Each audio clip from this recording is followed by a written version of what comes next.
joining us tonight.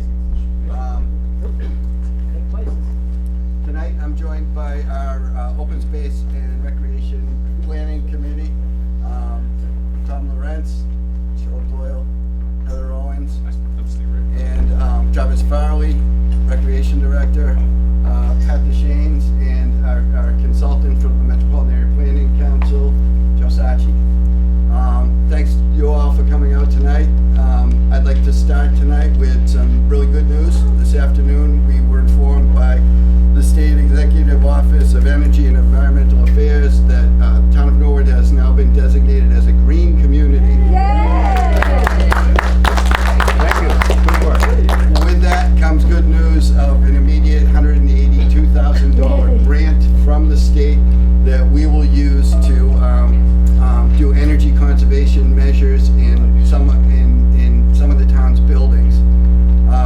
The plan that was put together by Patrick DeShanes, the assistant town planner, requires the town to reduce its energy consumption by 20% in the next 5 years, which is an ambitious goal.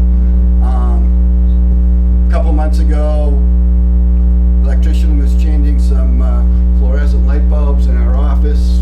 He's putting up, I said, are those, LED, are those energy efficient? No, and I couldn't believe it. I thought that all the town's buildings had already had that very basic stuff of change out the light bulbs. That's what we all did at home and saw our energy costs reduced, but we got some work to do, and so now we have some seed money to begin that process, and I want to especially thank Patrick and recognize his hard work on managing the project. The grant application to become a green community was long and complex, and Pat went into areas that he knew nothing about, but as a good planner, he groped his way through and sought the advice of our colleagues. We had a good team helping out with this. Kathy Carney, David Morrissey, and Paul Riccardi from the school worked closely with Pat and our planning department to put together the grant application. So I wanted to start tonight with some good news about that. Having said that, we're here tonight to kind of do a wrap up and take some final public comments on the town's open space and recreation plan. We started out about 4 years ago with a budget request in the community planning, asking for like $35,000 to update our open space and recreation plan. That was cut from the budget that year, but during the discussion at town meeting, somebody raised the question about, well, aren't there some grants that we could get to pay for this? And we went ahead, after not getting funded the regular way through appropriation. We did apply for a grant, and Pat worked on that grant, and we did receive a grant for $30,000 for developing the plan. So we chose not to go out to the private sector and hire a consulting company to do our plan update, because those were typically more expensive and a little more involved than I really thought we needed to be for the plan. So we chose to work with our regional planning agency, and Joe got assigned to the project. So we are pleased to say that the project is now winding down and wrapping up, and they were able to pay for almost all of it through state grant funding. We have been working with the planning committee for the last 2 years, and unfortunately that's kind of the way these things go, where time gets away from you, and we lost the schedule slipped a little bit, but we're at a point now that we have a draft plan. It's been reviewed by myself and Pat, by our committee members, and by Al Getz, the conservation agent. And our comments have now been incorporated into the draft plan, and that plan's now posted on the town's website. Because it's about that thick, we didn't print up a bunch of copies for you all to take home tonight. But we will have copies available in the planning office. We'll print up a half a dozen of them and make them available on loan if for those people that like to hold paper and flip the pages.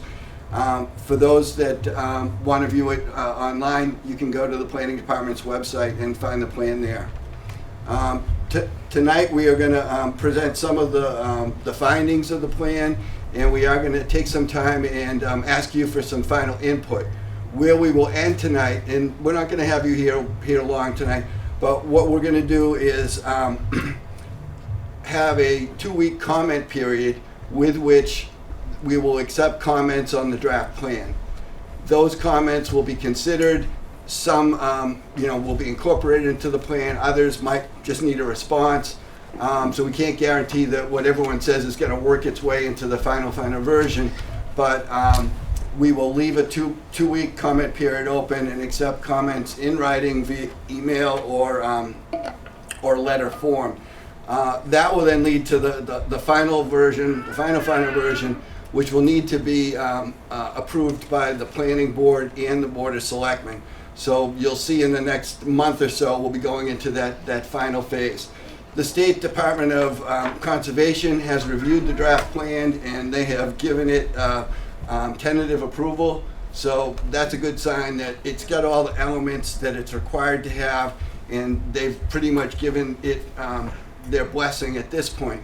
And what we told you back a year or so ago when we had our initial public meeting was that a state-approved open space and recreation plan opens the door for our town to apply for various environmentally related grants. And because Joe had submitted the draft plan and we've received tentative approval, that enabled us to apply for a trails grant, which Pat and I worked on and submitted last Friday. And we're seeking $35,000 in state grant funding to hire a landscape architect to design a riverfront park and Riverwalk trail on a piece of property in South Norwood that we refer to as the Saint Lot, that is at the end of the 3 dead-end Saint streets. This particular piece of property was rescued from being a auto storage lot for 300 cars. The applicant, DCD Realty, and Ernie Buck Jr.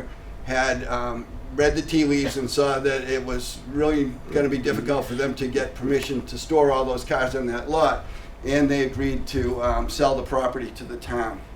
We are now in the process of having the land surveyed. That survey will be used as an exhibit in the conveyance, and we're hoping to close on the lot sometime in March. So we would not have been able to apply for that $35,000 trails grant without having an approved open space and recreation plan. So things are kind of falling in place just the way we were hoping they would, with an approved plan opening the door for other grant funds to advance open space and recreation in the town. I'm going to stop talking at this point and turn the floor over to Joe. All right. Thank you very much, Paul. Again, my name is Joe Sacchi. I'm a regional planner with the Metropolitan Area Planning Council. We're the regional planning agency for the Metropolitan Boston region. We work throughout the 101 cities and towns that comprise the region, including in Norwood. I've worked on a number of open space and recreation plans, and this is the product of one of them. So it's been a while since you've seen me, so just to give you a sense of what we're doing tonight, going over kind of what an open space plan is and the process for creating this one. And then I'm really going to focus in on the community feedback that we received both through the first public forum, which was held in October of 2018, as well as the community survey, which got upwards of 400 responses. And then we use that feedback to inform the 7-year action plan, which tends to be what people are really interested in. That's the kind of concrete measures that can advance the goals and objectives that were identified earlier in the planning process.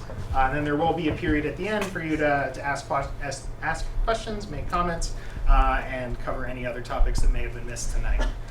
So introduction, what do we mean when we're talking about open space, and what is an open space and recreation plan? In this context, it can refer to a number of different properties, including conservation land, forested land, recreation land, neighborhood parks, and even down to kind of green buffers along roadways. It's really at the community's discretion what they want to see included in the inventory. It can also refer to vacant or undeveloped land that has conservation or recreation potential.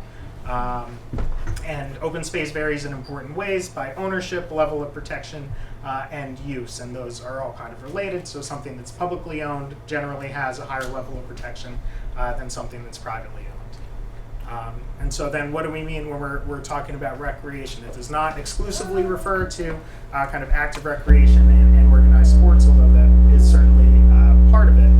So generally it's broken down into passive and active recreation.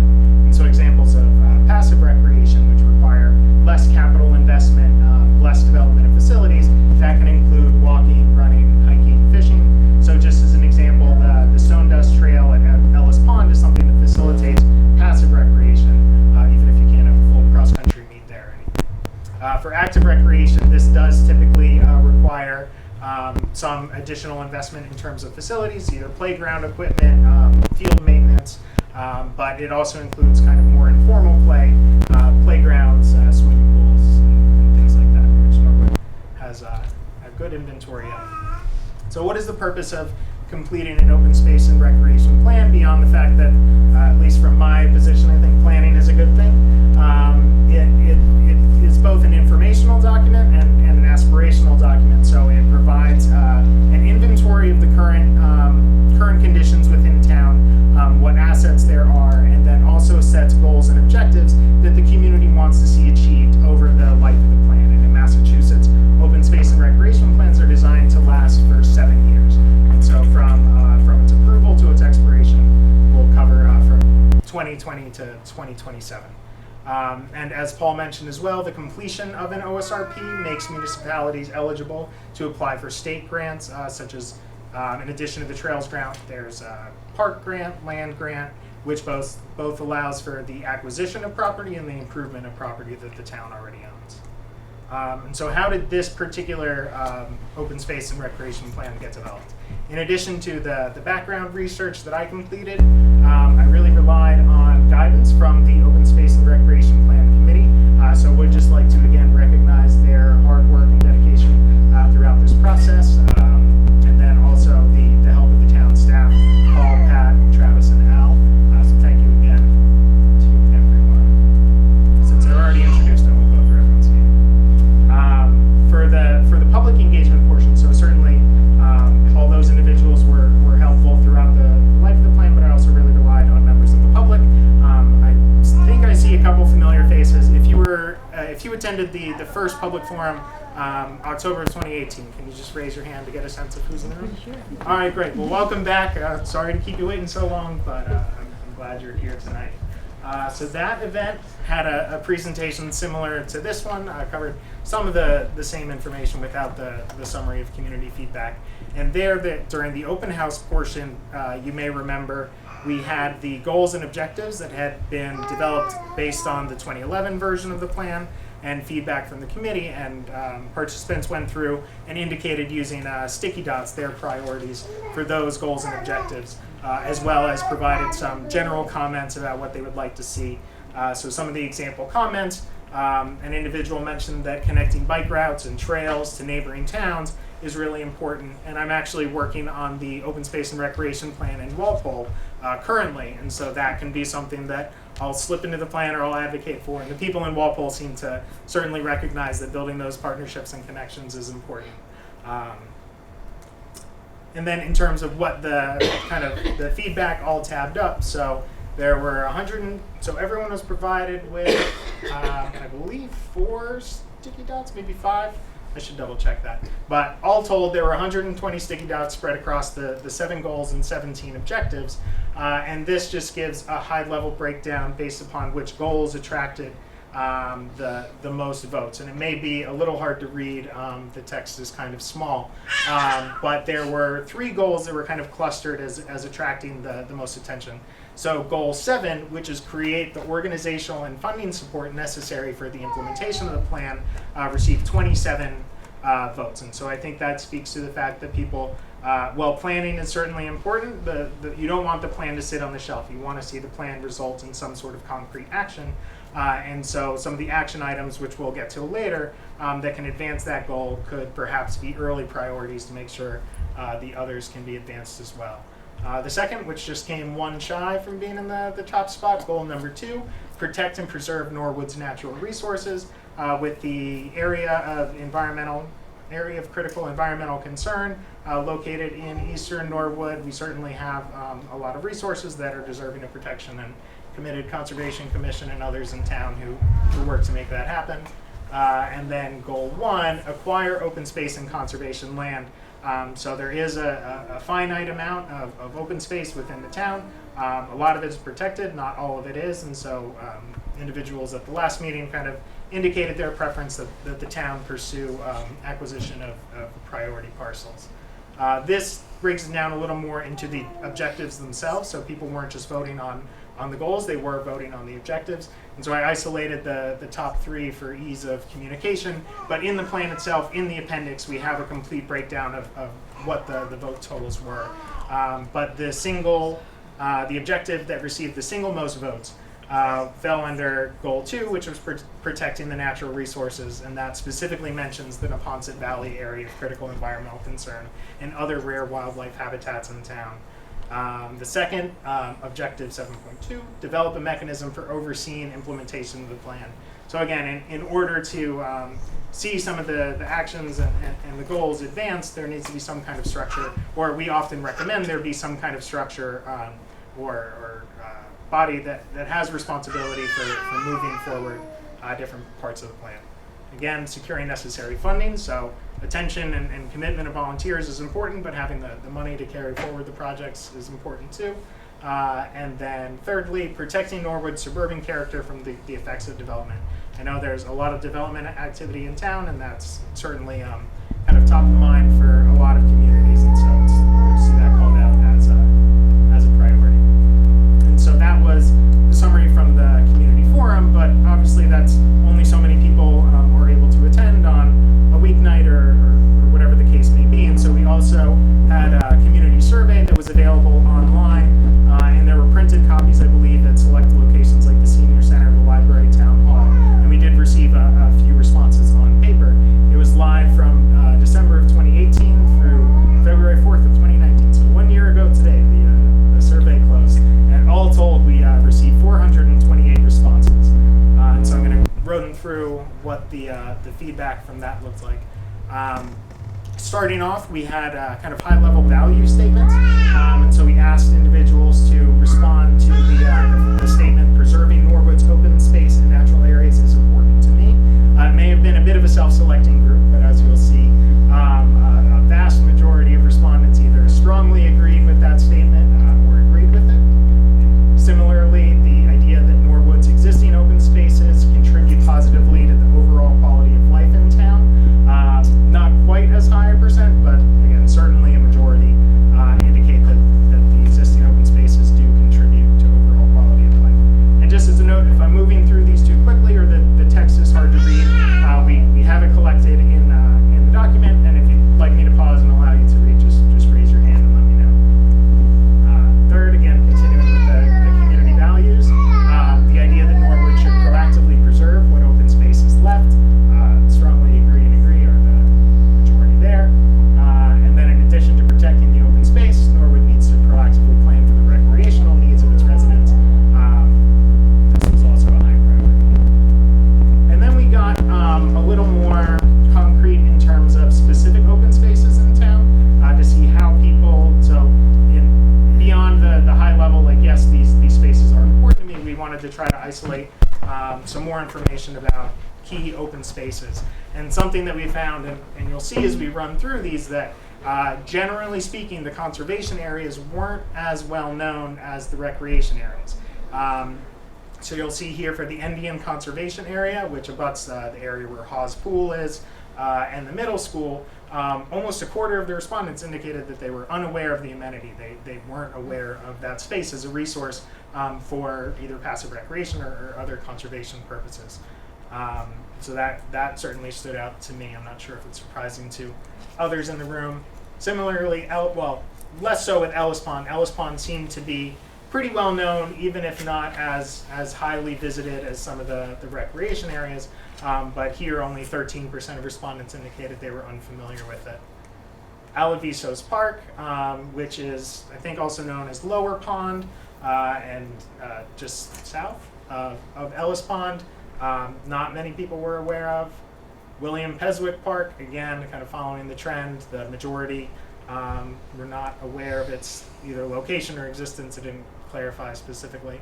LaSalle Road Conservation Land, which is immediately touches the Father Max Pool area. And I think this gets to one of the possible causes of confusion, is that it can be hard to differentiate where the Father Mac property starts and where the conservation property starts. So people may be familiar with the property, but not by that name or exactly where it lands. Everett Street Conservation Land, right at the northern end of town. Again, doesn't attract as high visitation. I'm just going to continue running through these if anyone would like to see. So here we get to one that's certainly well known, the Norwood Civic Center. Everyone in the room here knows how to find it. And this was by far the most heavily used property. Even though it's not technically an open space, it's certainly a very good recreational resource for the town. Provides a lot of programming and is kind of a touch point for people in town who are interested in recreation. And so when we're brainstorming ideas about how to get the word out about different properties, kind of having this central location that people come to and having them have a good relationship with the recreation department can allow to get the word out in different ways. Hawes Pool, so not only, but about 16% of people say they go there more than 15 times per year, and with the big investment in recent years and the bathhouse and the playground nearby and the other kind of opportunities for recreation, it's good to see that's being made use of, even if about half of people said that they don't go. Hennessy Field, again, people seem to be more aware of it, even if they don't use it with a very high degree of frequency. Pleasant Park, Shattuck Park, Wilson Street Playground, Bond Street Playground, which just got the new poured rubber. That's all in? Gonna be in the spring. Okay, so it's coming for the spring, so there will be another reason to visit in case you're one of the never, but you're aware of it. The Father McAleer Playground, which also includes the pool area, or actually we separated those two out. Okay, and so then this text appears harder to read, so I'll kind of go over the top choices, but so we got a sense of the individual properties, how frequently people use them, but it's helpful information to have what prevents what prevents the respondents from utilizing Norwood's open spaces. And the number one reason that was cited was not knowing about the location. So 191 people who were filling out the survey cited that as a reason why they might not use these open spaces. And so again, it jumps out as kind of public education is a big tool to increase the use of these properties. And somewhat relatedly, being unaware of public access, you might know that a property exists and you might even know that it's town-owned, but you might not be clear. It's like, oh, well, is it dusk to dawn? Where can I park? Various things like that. So again, I think communication, education are both tools that can really enhance the use of the spaces that the town already has.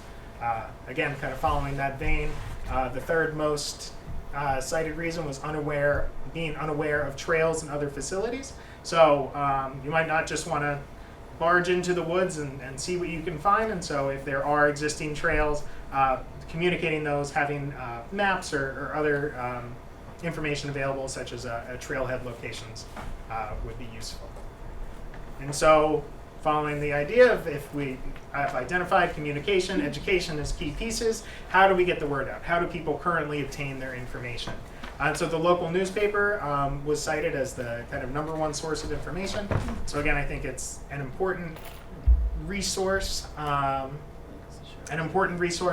one that not every town has anymore, which can be frustrating. So it's lucky to have. Word of mouth was the second most highly cited one. So again, kind of speaking with friends and neighbors and other people in your community is a good way to communicate things. So having kind of the grassroots organization is very important. And then, as we expected to see as well, social media the town Facebook, town Twitter. I don't know if I would imagine there are kind of neighborhood groups as well, is another avenue to get information out. And so this is what's called a word cloud. It took all the sort of open-ended responses that people provided and pulled out the words that appeared the most frequently. As you see, dog park, trails kind of jumped out as things that people expressed perhaps a desire to see. And so when we ask for the importance of the following, again, I do apologize for having the font so small. If anyone wants to run through this after the presentation is over, I can pull up particular slides so you can review more closely. But the recommendation or the priority action that was cited here, the promotion of awareness of open space amenities.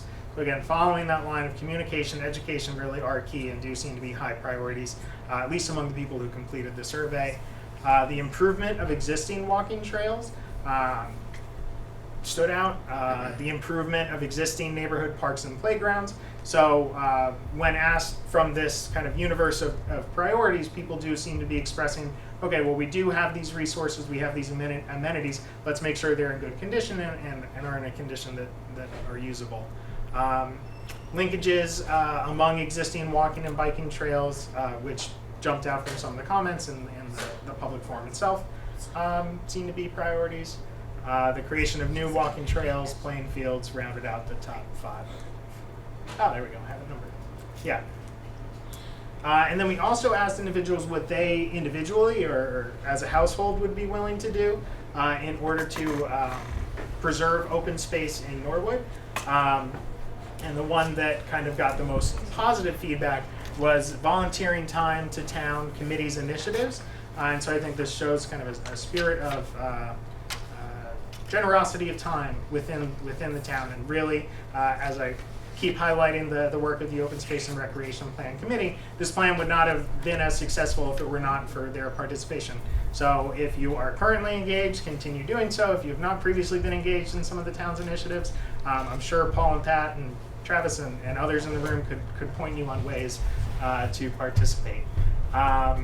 Perhaps surprisingly, perhaps not, voting to increase property taxes to pay for the purchase of open space was more positively received than not, with 144 respondents indicating that they would support an increase in property taxes, as opposed to 95 who would not. And then we included questions about the contribution of conservation restrictions, which are basically legal mechanisms where individuals or entities can retain ownership of the land, but agree not to develop to conserve them for either conservation or recreation purposes. And then when we get below that one, we begin to get into kind of more negative territory in terms of responses. So as you might imagine, the least popular response or the least popular priority was selling all or a portion of your land to the town below market value. But there were 10 brave souls who responded who said they would support that. So certainly make yourselves known if you're one of the 10. And then any particular parcels that the town should investigate protecting. Again, using the word cloud format, pulling out the words that appeared most frequently. As you'll see, Forbes is highlighted, which went in a different direction. But we also see at the top Saint Street, and that was acquired. And so there are some victories to point to in terms of acquisition of parcels. And this was, again, optional information, but I think gives a sense of who we're hearing from in this process, and I think it's instructive in some ways. The large majority of respondents were over the age of 30, which again is certainly common in my experience working on these types of plans, but I think having the recreation department and engaged youth is an important avenue to explore, even if they're not represented in this survey specifically.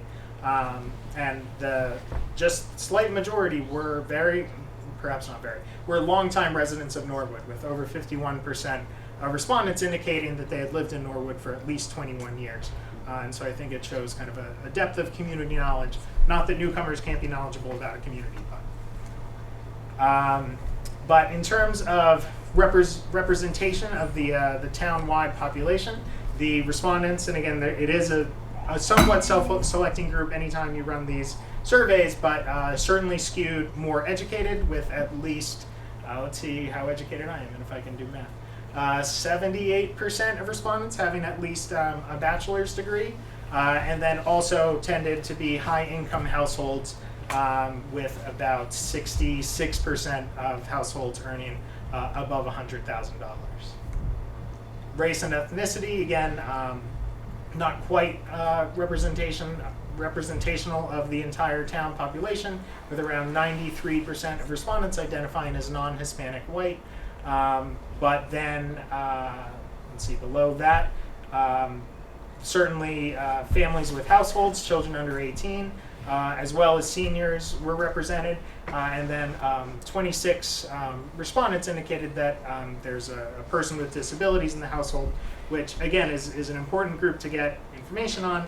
The plan itself includes an ADA transition plan, so it's a review of the existing facilities and whether or not they meet ADA specifications. But we want to make sure that the open spaces in Norwood benefit everyone in Norwood at the same time. And then open responses, again, other comments, not too much to pull specifically out of there, but just reading through them, it seemed like people appreciated having the opportunity to make themselves heard through the survey. And so I do just want to emphasize, we really did look at the data, really did inform the instruction of the plan. So if you took part in the survey or attended the previous meeting, we really do appreciate it. So all that feedback was taken, and I'll try not to speed through this, but won't spend too long. All that feedback was used to create the 7-year action plan, which, as I mentioned early in the process, you saw the high-level goals and objectives. These are the actions that we tried to come up with, or that the committee came up with to achieve those goals and objectives. And so the slides I'm going to show you include just one sample action. It's not that there's only one action per objective. And actually, during the open house portion, there's a handout that has a complete action plan, so you'll have a chance to take a look. But under Goal 1, acquiring open space and conservation land, for Objective 1.1, protecting Norwood suburban character from the effects of development, which, as you might remember, was one of the top 3 objectives called out. One of the suggested actions was acquiring land development rights or conservation restrictions on the Kofsky Farm property. And if you're not familiar with particular properties that are called out, we do have maps at the back of the room, and so hopefully we can help you locate any particular parcels that might be of interest. Objective 1.2, providing better access to ponds, rivers, and streams. One suggestion or one possible action, extending the Ellis Pond walkway on the Nichols Street side of the pond. And again, this has been partially completed. There is the new parking area and the stone dust path down to the water, but the town can investigate ways to expand that resource. For goal number 2, protecting and preserving Norwood's natural resources, stopping wetland encroachment and degradation. So again, this comes down to kind of public education, so educating the public about wetlands regulations and the importance of protecting them, so communicating the value of preserving and protecting those areas. And then in terms of specifically protecting the Neponset Valley area of critical environmental concern and other rare wildlife habitats, there are currently privately owned but vacant parcels that the town should consider exploring, again, following appropriate public processes.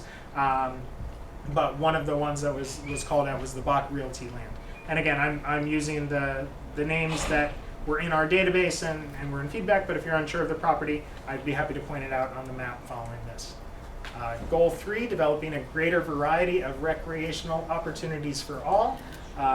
In terms of adding new town recreational facilities, this is kind of an ongoing project, assessing the need for new recreational fields based on the level of need and requirements of various users and stakeholders.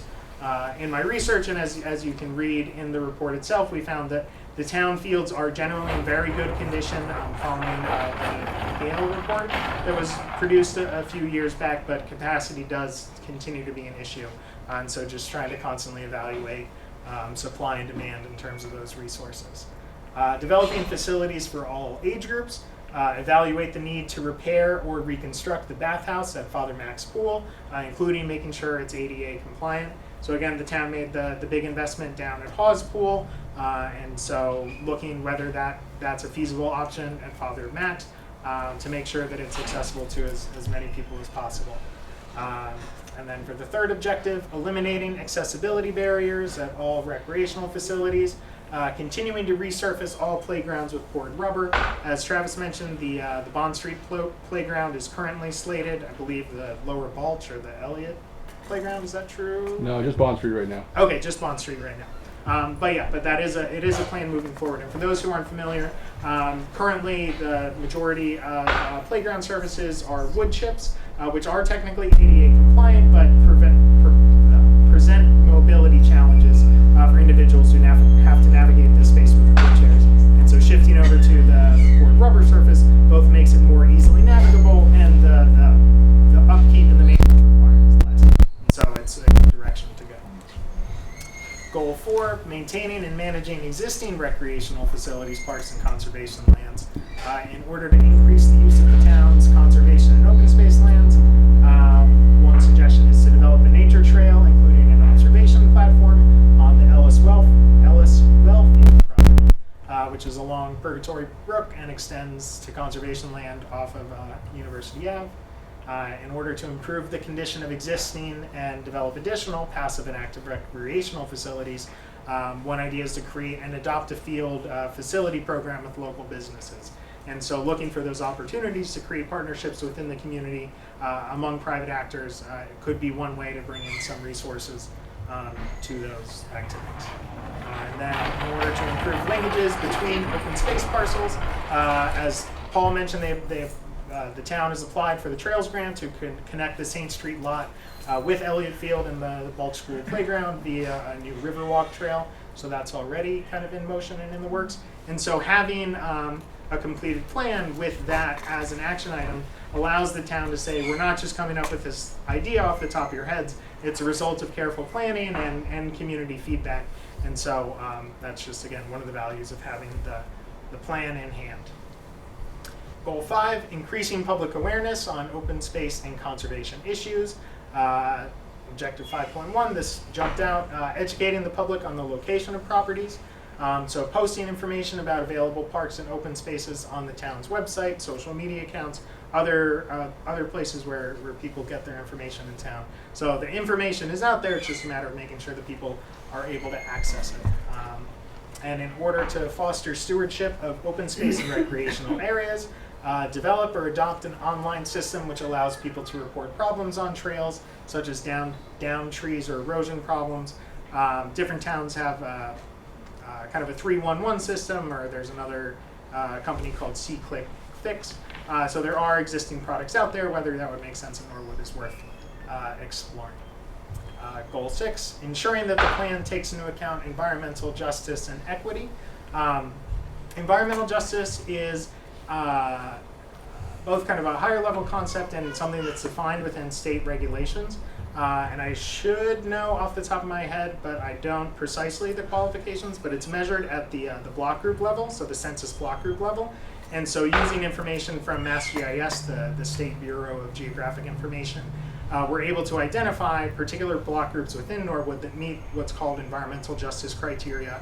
Typically, it's based on income, demographic background, so racial and ethnic composition, and then language isolation. So what percent of the population speak a language other than English as their primary language. And so within Norwood, I believe there are 3, but perhaps 4 block groups that count as environmental justice populations. And so it's something that the state really prioritizes, and MAPC as an agency also does.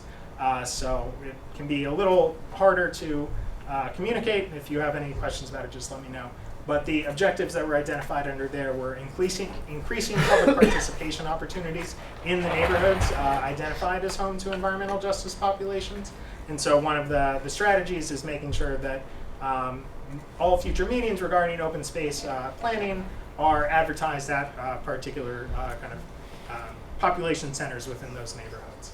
And then ensuring that new recreational opportunities and open space areas are equally accessible to residents in environmental justice neighborhoods. So the suggestion is to continue forward with the plans to rehabilitate the Lower Balch Recreation Area and Elliott Field, which fall within, or at least adjacent to one of the EJ neighborhoods. And then finally, I know I've been talking for a while, Goal 7, create the organizational and funding support necessary for implementation of the plan. So again, this was the #1 voted goal at the last public meeting. And so in order to secure necessary funding for implementation, the suggestion is to continue to pursue federal and state grants with the help of the grant team. The grant team includes the planning director, recreation director, and town engineer. And then, as Paul also mentioned, Pat and other people within town are pursuing grants, and so it's not just the grant team, but that's one idea. And then finally, developing a mechanism for overseeing implementation of the plan. The current recommendation is to establish a open space and recreation committee as a permanent committee where the plan will kind of live with the committee, and they'll be able to take ownership of advancing particular projects, working with the relevant town committees and departments. That is just a blow up of the action plan map, which is also highlighted back there, which you can kind of orient spatially where some of those action items fall under.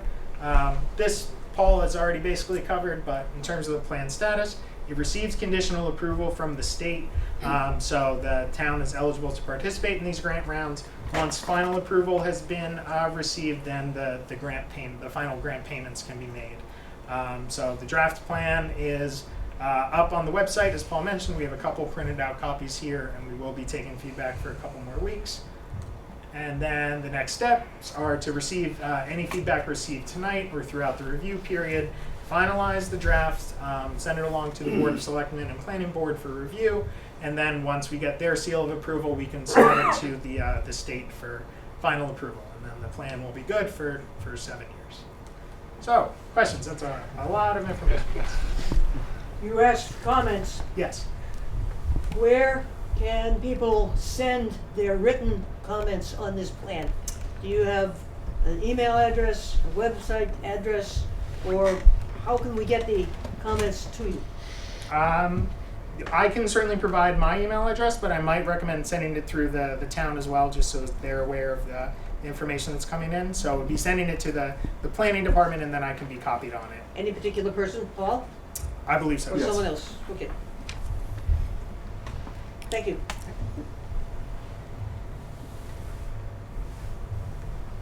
Hi. First of all, thank you so much for this. This is really, really a good presentation. We have a lot of places, as you say. One place I'd like to know about is Lower Manhattan Street. There are a whole bunch of woods there, a trail runs through there and everything. Mhm. And I'm wondering if that piece of property is for sale, can it be purchased by the town, for trail, whatever. The other thing is that I hope this is a balance for growth. We've just seen unreal development coming into this town. And I hope a lot of these thoughts and ideas come to fruition, because there's no balance here. And so that's what I would like to see.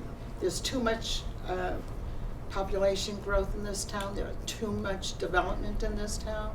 We're only 10.6 square miles. So I really would like to see many of these ideas come about. Thank you.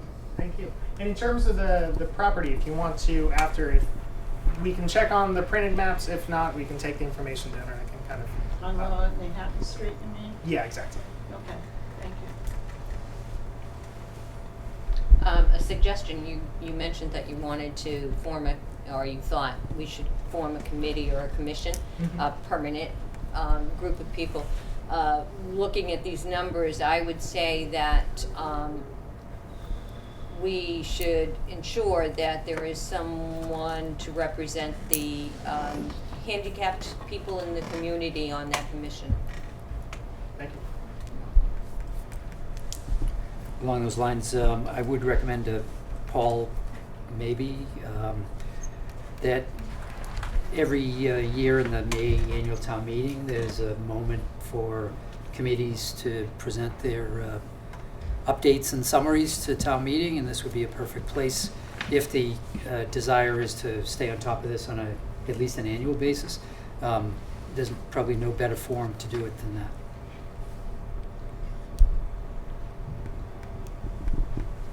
Just a methodology question. For the online survey, what were the methods that were used to promote that survey out to residents for them to respond? I believe it went out through the recreation department list, was posted on the town planning website, social media. I have to imagine it was sent along to the newspaper, but I don't know. Yes. The newspaper, and also at our planning board meetings, which are televised, we did a little infomercial and asked people to fill out a survey if they're interested.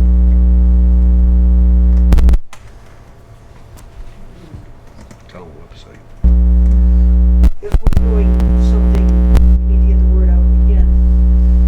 Whether it be a survey or some event or someplace where we want input, perhaps we could tap into Norwood Community Media as a source of getting this stuff out there, because a lot of people, maybe they don't go to the library, maybe they don't go to the senior center, but they'll watch the TV. Mhm.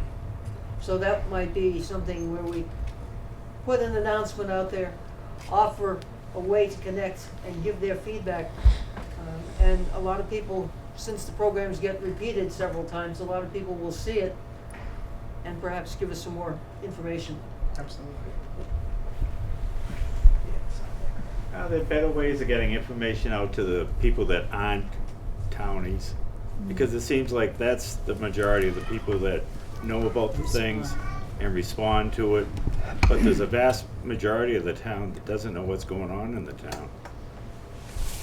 Yeah, I would say it is a perpetual challenge with all the planning projects that I've worked on, and I'd imagine other planners or people who try to get people aware of different things out. So I mean, there's certainly room for improvement. Heavily on TV is one good option, but there are more innovative ways to do it out there. Just gotta think them through as well. Well, there's the electric bill. There's a good. Everybody gets that. That's true. Like utility bills? So some of the printouts here, we've seen information about different aspects of the community. What do we know about the second language community, or even the parts of the community that aren't primary English speaking? Mhm. Do we know much about what languages are currently the most in play in the community, or any of that sort of information? From what I understand, I've heard figures, and I can't repeat them, about the number of languages that are spoken at the Walsh Elementary School.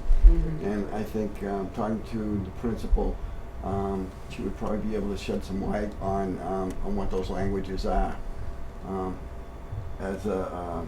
And the school is located within one of these environmental justice areas. So that's something that on a lot of lines we've started to think about, that we need to make a better effort to do outreach and education to engage those members of the community. And we haven't really done much yet. I think the health department has started to do that. But one thing that I can tell you, we put in the grant application for the Trails grant that Joe Greeley recommended, was that the signs at our proposed park, riverfront, would be at least bilingual, would offer a couple of different languages. So that's something that we certainly know we need to do, and there's room for improvement for us to do more of outreach to those non-English speaking community members. Hi, everybody. At the beginning of the presentation, did Mr. Halkiotis mention the previous plans that the town has had? I did not, but this is, I think, the third or the fourth Right. update. And could you please be kind enough to tell everyone about the success that the former plans have made in far as getting things done? We've got a lot of things done. Yeah, when we started at the beginning of this planning process, we reviewed the goals from the last plan. And we were pleasantly surprised that we were able to check off that a number of those goals had been achieved. And the acquisition of that parcel of land in South Norwood, the Saint Lot, was a property that was identified as a priority acquisition in the prior plan, and I'm pleased to say that we're about to check that box off. Another piece of property that was owned by the Orthodox Church on Ellis Pond was also on that list, and the town voted to purchase that property, I think, 2 or 3 years ago. And the third large acquisition that the town made was for the property off of University Ave that the Light Department purchased, and that was on the priority list of properties. So we've done a lot of those things, and there are also recommendations, I think, that were included regarding recreation that had also been accomplished. So we have had some good success, and that's what the planning process is all about, is getting to the part where you can implement those recommendations. None of it could have been done unless we had the plan. It's true. Yep, and actually on pages 85 and 86 of the plan, we include a summary of some of the action items that have been completed since the 2011 version, which Paul highlighted. And one other thing I would just pull out is the Keswick Park. That, but I was thinking of the Community Preservation Act, which provides kind of, again, since implementation is clearly a priority among the community, it provides an additional source of funds and an additional process to have some of these projects completed. One thing I didn't speak about in the presentation, but the plan includes an overview of historical and cultural assets of the town as well. And so using the CPA funds to restore, what is it, St. Gabriel's Chapel, and then the Memorial Hall, Town Hall. So yes, I appreciate the point that there have certainly been accomplishments since the last plan. I got a comment and a question. I think it's a great idea to put notices at Windsor Gardens, at Berkshire Woods Hill, whatever it's called now. The names keep changing. Or the Commons. I think it's the Commons now. So that's a great idea. And in terms of reaching out to wider demographics, I don't know if you would ever consider a small community notice. We're still a very Christian community. We have a lot of churches. And I know my parish will put in a notice. If I send in a decent community bulletin notice, they'll put it in. And you really do reach a different segment of people, the churchgoers, if you will. It's easy to get the parish office email and just make a group. And when you think you have a meeting that requires more reaching out, to include, the parish office email, and if there's room, I'm sure they would put it in. We have a very large bulletin at St. Timothy's, and we have certainly seen the change in demographic and the parishioners. And in my street, I live on Endicott Street, right near, not far from Windsor Gardens and Derby Village, and we've seen a big change. And you're right, a lot of people don't have a clue what's going on in the town of Norwood. It's not that they don't want to, it's just that you have to know where they go. And I can tell you thousands of people still go to church.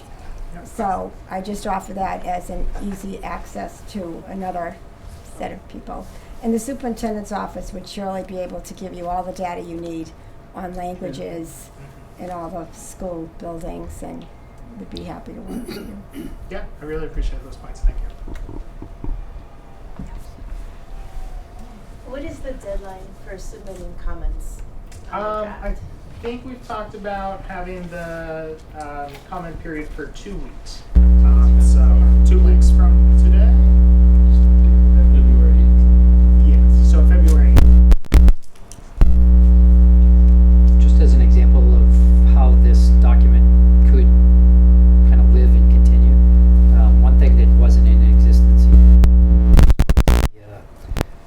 formerly known as the East Walpole Cemetery, now known as the Byrd Memorial Cemetery.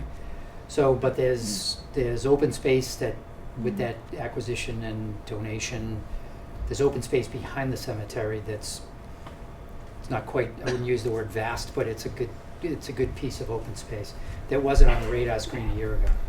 So using that as an example, and there's a couple of other ones that I'll submit, but using that as an example, how could that be incorporated into the next kind of the year one of the document going forward?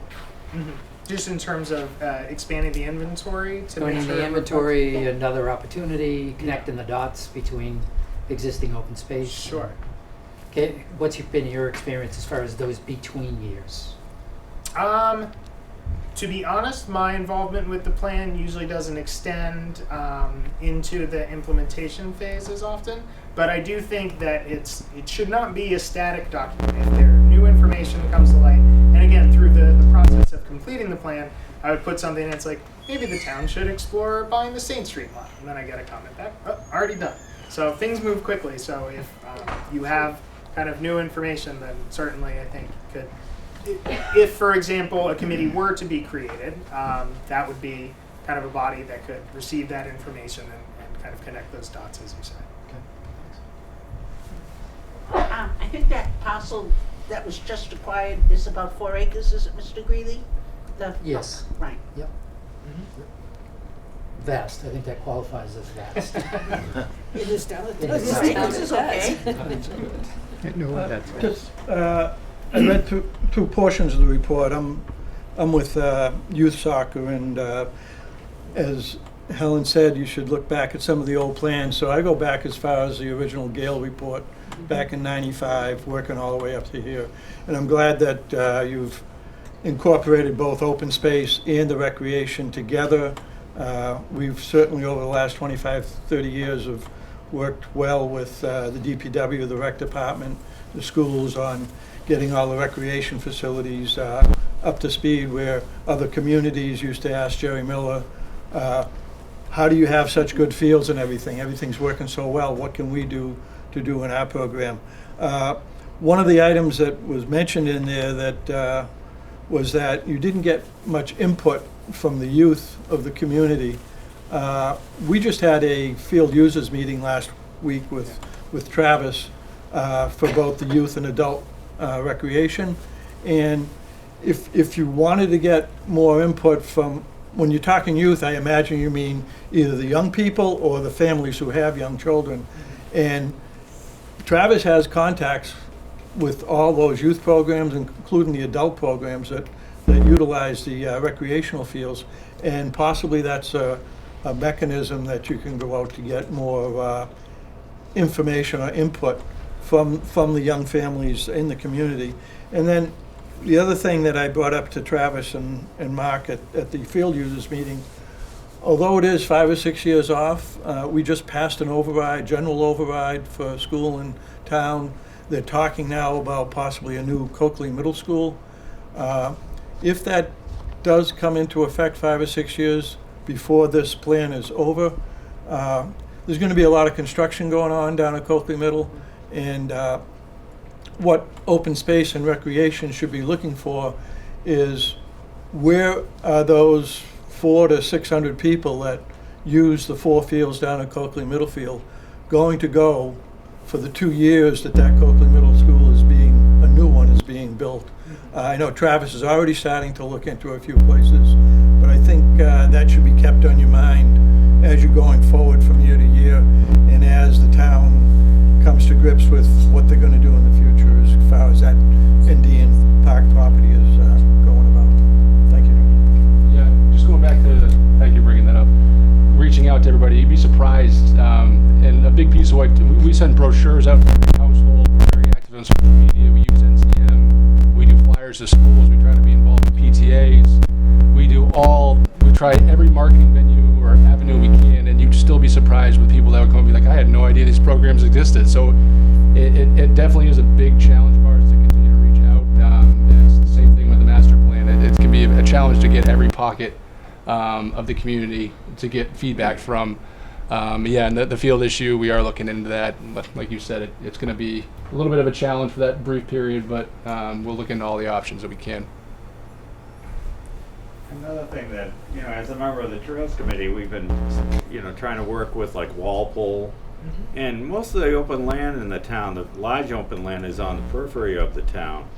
So I didn't hear any mention of possibly working with the surrounding towns. By Father Max, Westwood has all conservation land there. And if we team up with them in Walpole and Sharon, I think there's a much better opportunity for a large tract of undeveloped open land for trails and what have you. Yeah, no, I really appreciate that point. And again, as MAPC is a regional planning agency, does place a high priority on kind of intermunicipal collaboration.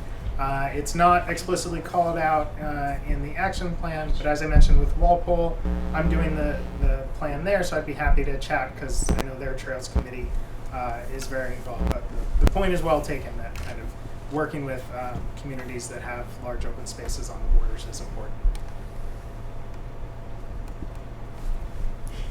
I also work with the Trails Committee. And one of the things we found about getting the word out was our Norwood Day booth. People came by, noticed it. I didn't know there were any trails in Norwood. Tell me more.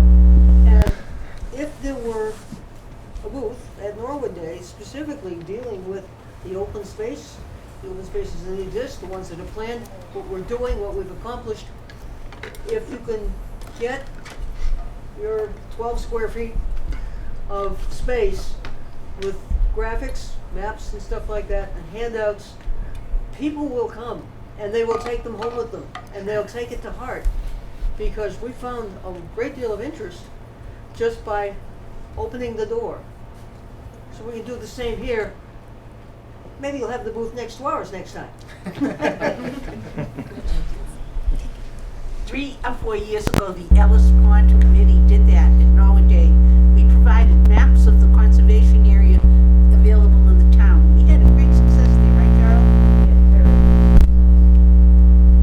Yeah, I think it's a great idea. Anytime there's a reason for the community to get together and we can reach a lot of people, it's smart to promote. Just a comment and a question. I don't think grant money pays for it, but as you go to expand some of these offerings, especially places for passive recreation, I know we have laws about dogs, and I love dogs, and people have more than one dog, and we have leash laws, and this has to do with cleaning up a dog's residuals. And so when you create some of these areas, are there any plans to be able to mount, these dispensers that have the plastic bags? And I know, for example, the Veteran Park at Chapel Street, I believe there's still signs up there that say no dogs allowed, because a friend of mine came up and she kindly told someone that was walking their dog and doing its thing that there's no dogs allowed, and they just kind of snickered and said, like, who's going to stop me? So where's the teeth behind the laws that help protect the space? It's not fun to wheel your baby carriage or sit in the lawn with your little one if they're going to sit in a pile of doo-doo. It's just not nice. Been there, done that. It's just not fun. And so where's the teeth behind the laws that will help protect the cleanliness of the park, besides having trash barrels? But and if no dogs are allowed, then there has to be a fine behind that sign. The sign is up, then there needs to be a fine with biting, and you go, I'm going to take a picture of you and send it to town hall. There has to be some enforcement behind the rules and the regs, and also to make it easier for people to take care of their dogs, since this seems to be the way we're headed with more pets, which is lovely, but you need to take care of them.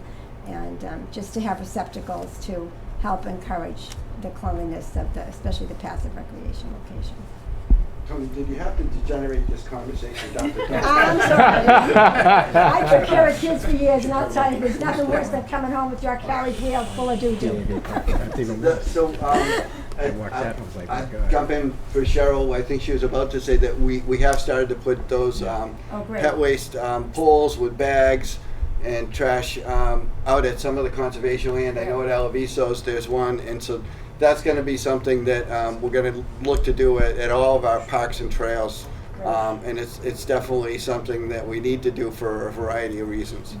Yes, that's great. We also have them out at Ending, because Ramonda and I noticed that we did all the work on the apple orchard with the great help of the DPW and their summer hires, and then with the community garden people were helping us and everything. But what we noticed when we were out there is a lot of people walk their dogs through the orchard, which they're actually contaminating it. So at the beginning of it, we put one there, and then at the lower part of it going towards the ball field, we added another one, because we don't want the dogs in the orchards contaminating it. Oh, yeah, absolutely. So, and then we did Ellis, we did Alavisos. I think we did like 6 of them. Okay. That's great. Thank you for listening. All right. Yes. Question. Are there ways or methods that maybe Paul you could speak to that different entities of the town, your goals are aligned? So, for example, if there are these great open spaces, but perhaps the parking lot isn't in good shape or it's not as walkable or accessible, are there ways to align these goals with different departments? Well, the plan it's a plan for the whole town, and at the end of the plan, and there's an action table, and you will see a number of departments listed as responsible for carrying out some of these recommendations. The DPW is at the top of the list of agencies in the town that are going to work with us to implement the plan.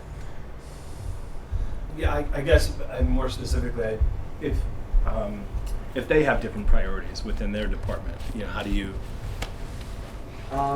marry the two? We haven't addressed that, and there usually isn't too much conflict in there, but you're right, there could be, and in those situations, we need to bring together the department heads and talk through the issues and try to resolve them and come to a consensus.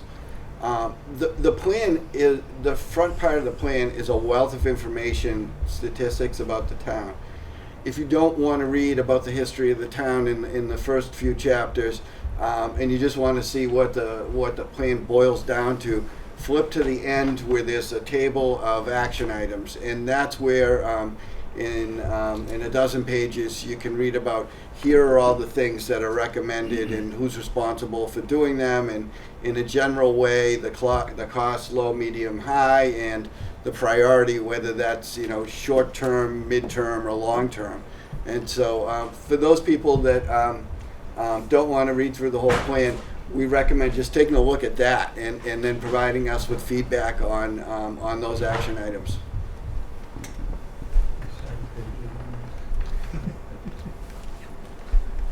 But just to make a point, being on the Community Preservation Act, one of our goals was always to make sure all the projects are all inclusive. And Travis can attest to it, and Cheryl can attest to it. When we review projects, we make sure that parking is part of the game plan for developing this site, and also that it's inclusive. Someone with a wheelchair has access to this to get into this project.